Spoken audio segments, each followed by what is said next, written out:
Hello বন্ধুরা, সবাইকে মহা নবমীর অনেক অনেক শুভেচ্ছা।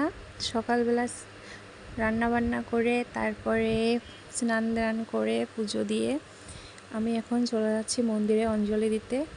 আর প্রত্যাশাকে ওর দাদা আগেই নিয়ে এসেছিলো, তখন আমি রান্না করছিলাম আর প্রত্যাশার বাবা বাড়িতে ছিল। তারপরে শুধু মনে হচ্ছিলো যে অঞ্জলি বোধহয় এই শুরু হয়ে গেল।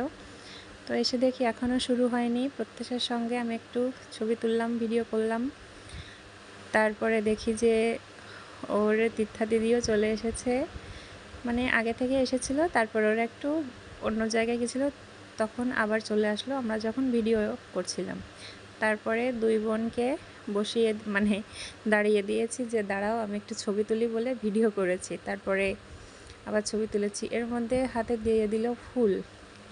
ফুল তো আগেই দিয়ে দিয়েছিল, কিন্তু অঞ্জলি দিতে প্রায় 12:30 বাজিয়েছিল। তারপরে অঞ্জলি দেওয়ার পরে খাওয়া দাওয়া করছিলাম, অন্নপ্রসাদ খিচুড়ি দিয়েছিল। আমার ননদ বলল যে ভিডিও করবে না, তাই শুরু করলাম।